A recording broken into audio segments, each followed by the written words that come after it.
Hey, how's it going? This is Danny from Made of Metal, aka Britain's Strongest Drummer. And did you see it? Were you there? Did you witness it? The first ever Kaos Classic under 90 kilogram invitational happened on Sunday, the 23rd of July, 2023. 25 of the strongest lightweights. We had 80 kilogram athletes, we had 90 kilogram athletes, we had 105 kilogram athletes from all across the world, the UK, US, Ireland, Australia, Poland, France, live streamed to 24 different countries, showing that there is interest in lightweight strongman. And if it was your first time witnessing it, what a competition for it to be your first. This was exciting, it was intense, the table was all over the place, it was a roller coaster. So let's get right into it and talk about the Kaos Classic under 90 kilogram Invitational 2023. So going into this competition, it was like a who's who of lightweight strength athletes. It was insane, the number of names, the amount of talent that was on display at this competition. It made predictions an absolute nightmare. We'll get onto my predictions later. So unlike Britain's Strongest Man, where the top 5 were fairly consistent throughout the entire competition, the leaderboard was all over the place, event by event. We had an athlete end up on the podium. He won an event but placed near the bottom on another event. We also had an athlete who had a place on the podium and lost it at the very last moment on the very last event. This competition was full of drama, it was full of highs, it was full of lows, and I had the best seat in the house. We had 4 men pressing a 150 kilogram log in Tyler Young, Derek Owens, CJ Kraus and Szymon Peplinski, but no world record today, although Tyler Young gave it a damn good go.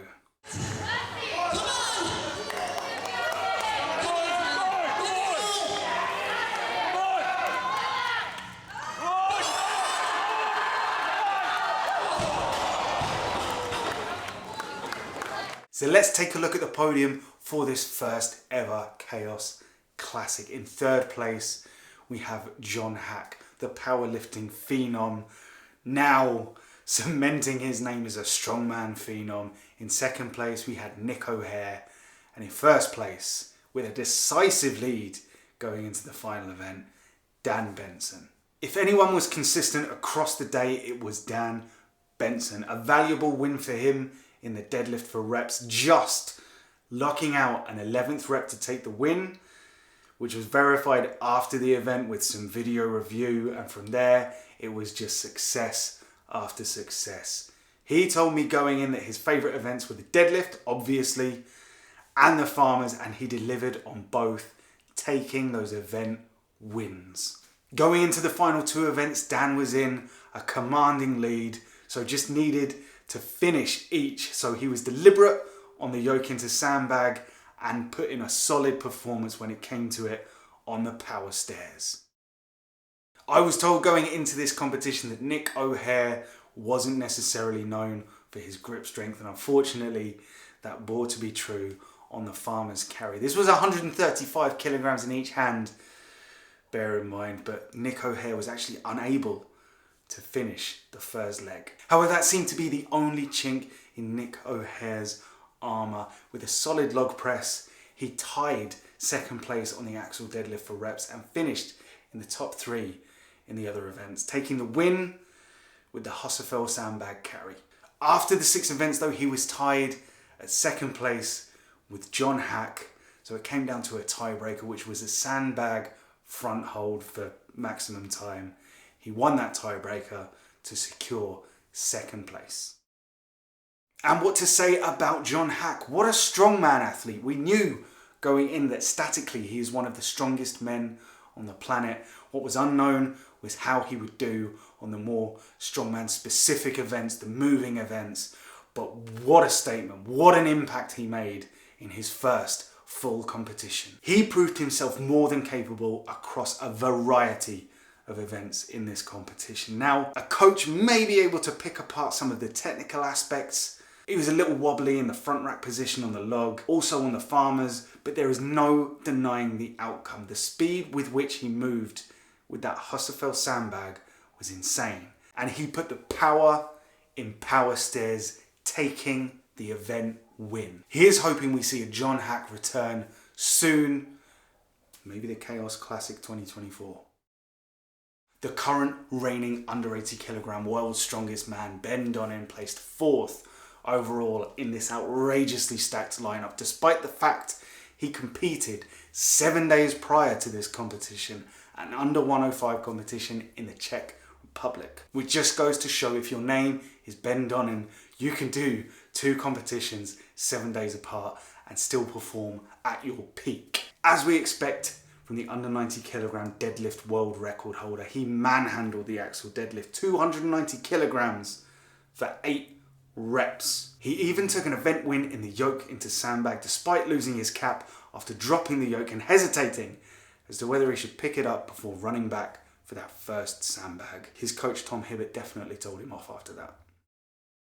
Rounding out the top 5 was Jim Mitchell. He was solidly mid-pack across the competition, though did take 2nd in that yoke into sandbag. He was one of my personal favourites to watch.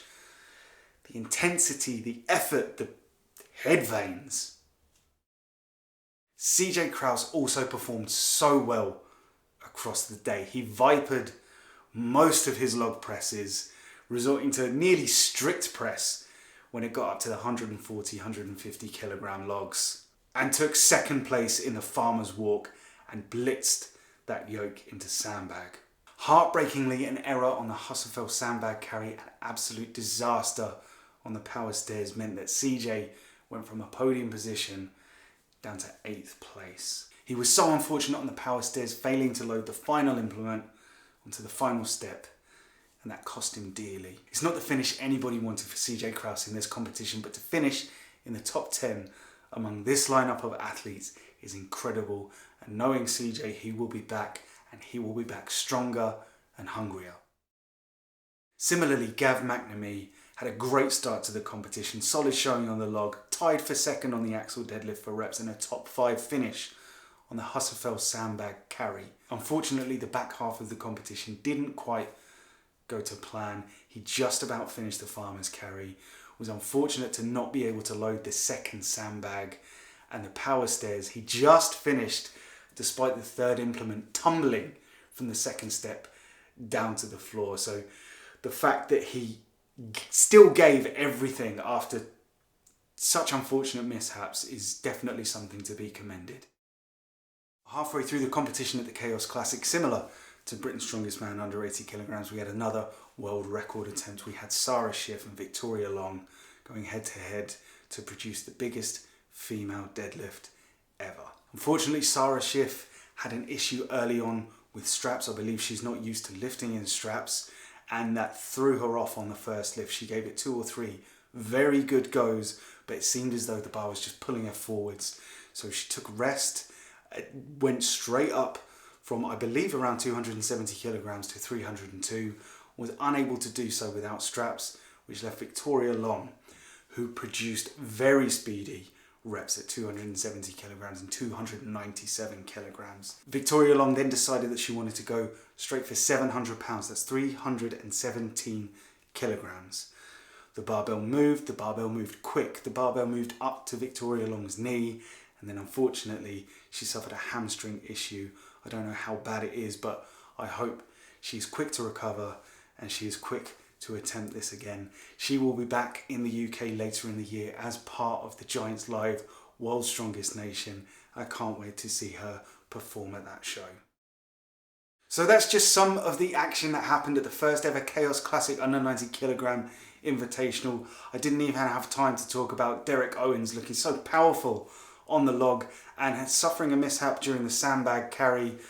You can find that out for yourself. Josh Lancaster pulling out all the tricks to secure just a rep at the 290 kilogram axle deadlift. Harry Rogers managing to hold his own among such an experienced lineup of tremendous athletes. He is going to be one to watch. I've mentioned him quite a few times on these videos. He is going to be someone to watch in the years to come. You can catch up with it all if you missed it. Just go to adlpro.live/chaos. We already know that the Kaos Classic is coming back in 2024 with the addition of an under 64 kilogram women's competition, which is just going to be absolutely phenomenal. It was the one thing that was missing from this weekend, so I'm thrilled that the ladies are going to get their time to shine next year. Who do you think should be invited to next year's competitions, the under 90s and the under 64s? I was sat behind the commentary desk the entire weekend, the best seat in the house, watching all the action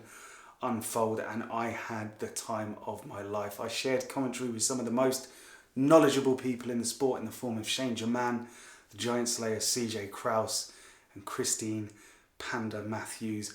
I'm hoping I'll be back to do the same thing at next year's competition, and I hope you will join the live stream or even be there in person. The atmosphere in that room was absolutely electric for the entire weekend. It is 100% worth a ticket to spectate, and all of the money goes directly to the athletes. So support this competition, and I will see you there in 2024. I have been Danny from Made of Metal, aka Britain's Strongest Drummer. I will be back with another video sometime soon in the future. In the meantime, do check out my podcast, Desert Island Riffs. It is available on YouTube and on Spotify. The collaborative playlist of all the songs that have been picked by all of the guests, and now some of my ones are going to start creeping in there, is also available on Spotify. I will put the links below. If you've enjoyed this video, please like, share, subscribe, and I'll see you very soon.